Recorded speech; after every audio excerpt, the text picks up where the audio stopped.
बिस्मिल्लाहिर्रहमानिर्रहीम। जिस रात हजूर सल्लल्लाहु अलैहि वसल्लम अकेले ही फिलिस्तीन पहुंचे। दोस्तों, हमारे हजूर सल्लल्लाहु अलैहि वसल्लम पर जिंदगी में इतनी ज्यादा मुसीबतें आई कि अगर वो दिन पर डाल दी जाती तो भी रात हो जाता। अगर इतनी मुसीबतें आसमान पर डाल दी जाती तो वो भी बर्दाश्त न कर पाता। अगर जमीन पर इतनी मुसीबतें डाल दी जाती तो वो भी कांप उठती। लेकिन अल्लाह ताला ने हमारे हजूर सल्लल्लाहु अलैहि वसल्लम का दिल इतना ज्यादा मजबूत बनाया था कि अपने उन सभी गमों को बर्दाश्त किया और एक पल के लिए भी इस्लाम की दावत को न छोड़ा। जिस वक्त हजूर सल्लल्लाहु अलैहि वसल्लम ने मक्का में अपनी नबूवत का ऐलान फरमाया तो सारे मक्का वाले आपके दुश्मन बन गए। अभी तक जो लोग आप सल्लल्लाहु अलैहि वसल्लम को सच्चा और ईमानदार कहा करते थे वह भी आपको गालियां देने लगे। कोई आपसे पास न बैठता। जिन लोगों को भी आप समझाने जाते वो दूर से ही पत्थर मारने लगते। कभी कोई आपके चेहरे पर थूक देता, कभी जमीन से मिट्टी उठाकर फेंक देता और आप सल्लल्लाहु अलैहि वसल्लम पूरा दिन एक एक आदमी को समझाते कि ए भाई, अल्लाह पर ईमान ले आओ, इसके अलावा कोई माबूद नहीं। लेकिन सुबह से शाम हो जाती मगर मक्का में कोई एक इंसान भी आप सल्लल्लाहु अलैहि वसल्लम की बात सुनने के लिए तैयार न होता। हजूर सल्लल्लाहु अलैहि वसल्लम का बचपन से ना तो कोई भाई था और ना ही बहन। आप सल्लल्लाहु अलैहि वसल्लम अपने वालिद की इकलौती औलाद थे। वालिद की वफात तो आप सल्लल्लाहु अलैहि वसल्लम की पैदाइशी से पहले ही हो गई थी और जब आप सल्लल्लाहु अलैहि वसल्लम की उम्र 6 साल की हुई तो अम्मी भी छोड़कर चली गई। 2 साल तक दादा अब्बू तालिब को आपको पाला, लेकिन उसके बाद उनकी भी वफात हो गई और आखिर में आपके सबसे हमदर्द चाचा अब्बुल तालिब ने आपके सर पर हाथ रखा और फिर सारी जिंदगी आपकी किफालत करते रहे। लेकिन जब हजूर सल्लल्लाहु अलैहि वसल्लम ने मक्का वालों को ये अल्लाह की तरफ बुलाना शुरू किया तो सभी आपके दुश्मन बन गए और एक दिन अबू जहल मक्का के बड़े बड़े सरदारों के साथ हजूर सल्लल्लाहु अलैहि वसल्लम के चाचा अबू तालिब के पास आए और कहने लगे कि देखो, अगर हमारे इलाके में बड़े बूढ़े इंसान हैं, आपके भतीजे मोहम्मद ने हमारी नाक में दम रखा है, इसलिए आप उन्हें रोक दें कि वो एक अल्लाह की तरह बुलाने की दावत छोड़ दें, वरना अगर हम सब एक होकर उनके खिलाफ कोई एक्शन लेंगे तो बाद में आप इस बारे में हमसे कोई शिकायत न करना। चाचा अबू तालिब ने जब हालात की नाजुकी देखी तो जल्दी से अपने भतीजे हजूर सल्लल्लाहु अलैहि वसल्लम को बुलाया और कहा कि ए मेरे भतीजे, ये देखो, तुम्हारी कौम के सरदार जमा हैं और तुम्हारी शिकायत कर रहे हैं कि तुम अल्लाह की तरफ बुलाना बंद कर दो। इसलिए मुझे भी मुनासिब लगता है कि तुम उनकी बात मानो, क्योंकि मेरे भतीजे, मैं भी बूढ़ा हो गया हूँ। तुम भी थोड़ा घर वालों का ख्याल रखो और अपने काम काज पर ध्यान दो।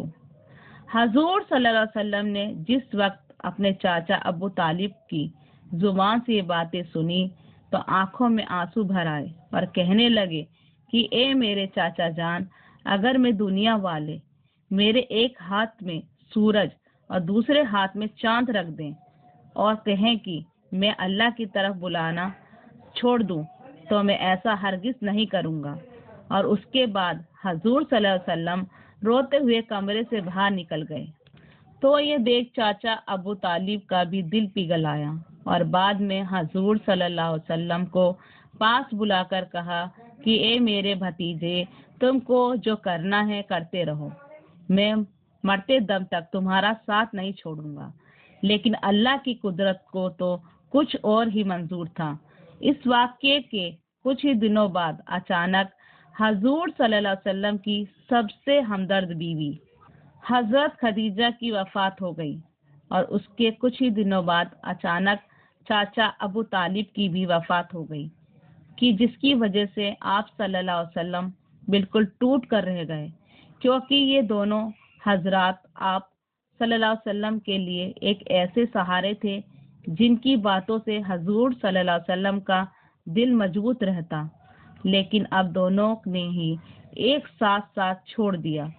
4 बड़ी बड़ी लड़कियां थीं, उनकी भी जिम्मेदारी अब पूरी तरह आप सल्लल्लाहु अलैहि वसल्लम के ऊपर आ गई।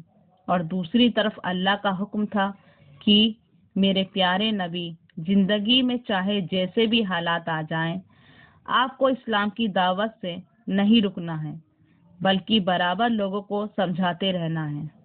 आखिर जब हजूर सल्लल्लाहु अलैहि वसल्लम मक्का के लोगों को समझा समझा कर थक गए और बहुत कम लोग आप पर ईमान लाए, तो एक दिन मजबूर होकर आप सल्लल्लाहु अलैहि वसल्लम ताइफ की तरफ गए ताकि वहां के लोगों को कुछ इस्लाम की बातें समझा सकें। शायद वहां के सरदारों में से कोई बंदा ईमान ले आए ताकि वो इस्लाम के लिए एक मजबूत ताकत बने। लेकिन उन लोगों ने तो हजूर सल्लल्लाहु अलैहि वसल्लम की बात ही ना सुनी और अपने इलाके के बादशाह बदमाश लड़कों को आप सल्लल्लाहु अलैहि वसल्लम के पीछे लगा दिया, कि जो आप सल्लल्लाहु अलैहि वसल्लम को पत्थरों से मार रहे थे, और इतना ज्यादा मारा कि सर का खून बहते हुए पैरों की जूतियों में आकर भर गया। हजूर सल्लल्लाहु अलैहि वसल्लम पूरी तरह जख्मी हो चुके थे। चाचा और बीवी की वफात का गम अभी ठंडा नहीं हुआ था कि दूसरी तरफ ताइफ के लोगों ने आपकी ये हालत कर दी। आंखों में आंसू भरे थे और आप सल्लल्लाहु अलैहि वसल्लम मायूस सर झुकाए एक बाग में बैठे अल्लाह से दुआएं कर रहे थे कि ए मेरे अल्लाह, आपने ये मुझे किन लोगों के हवाले कर दिया है।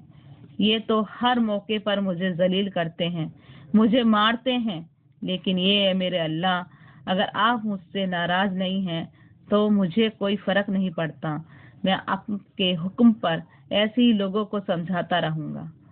हजूर सल्लल्लाहु अलैहि वसल्लम का ऐसा गम देखकर अल्लाह का अर्श भी कांप उठा और अल्लाह ने फैसला किया कि अब मैं अपने प्यारे नबी को अपने पास आसमानों पर बुलाऊंगा।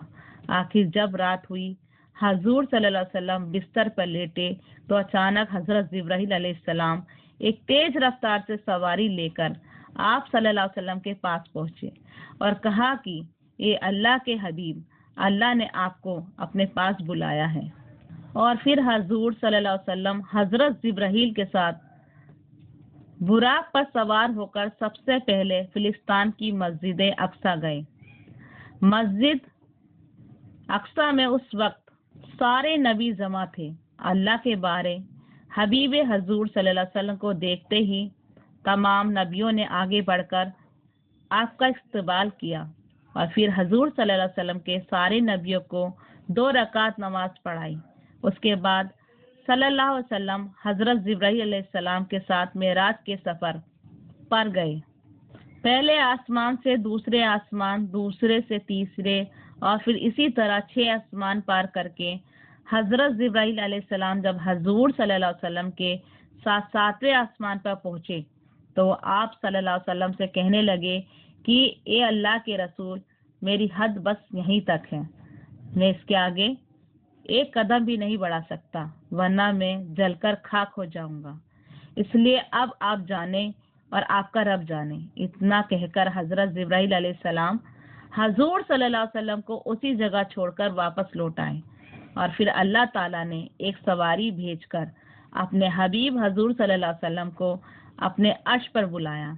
और जैसे ही हजूर सल्लल्लाहु अलैहि वसल्लम अल्लाह ताला के सामने अर्श पे पहुंचे तो अल्लाह ने अपने प्यारे नबी के लिए बीच के सारे पर्दे हटा दिए और फिर जिस दम अल्लाह ताला ने खूबसूरत चेहरे पर हजूर सल्लल्लाहु अलैहि वसल्लम की नजर पड़ी तो आप सल्लल्लाहु अलैहि वसल्लम खुशी से झूम उठे और अल्लाह की तारीफ करते हुए कहा, अत्तहियातु लिल्लाहि वस्सलावातु, कि कायनात के तमाम तारीफें मेरे अल्लाह के लिए हैं, उस पर मेरा दरूद व सलाम हो। और फिर अल्लाह ताला ने भी मुस्कुराते हुए बहुत इज्जतों के साथ अपने प्यारे हबीब हजूर सल्लल्लाहु अलैहि वसल्लम اپنے سامنے عرش پر بٹھاتے ہوئے فرمایا کہ السلام علیکہ ایو النبی رحمت اللہ برکاتہ، اے میرے پیارے نبی، تم پر میرا سلام ہو اور میری رحمتیں و برکتیں نازل ہو۔ تو حضور صلی اللہ علیہ وسلم نے اس وقت سلام کا جواب دیتے ہوئے ہم کمزور امتیوں کو بھی یاد رکھا اور کہا کہ السلام علینا وعلی عباد اللہ الصالحین، کہ اے میرے اللہ، میرے اوپر بھی سلام اور میری امت کے نیک لوگوں پر بھی آپ کا سلام ہو۔ دوستو، اگر میری ویڈیو اچھی لگے تو پلیز مجھے لائک کیجئے، شیئر کیجئے اور مجھے کمنٹ کیجئے اور سپورٹ کیجئے۔ اللہ حافظ۔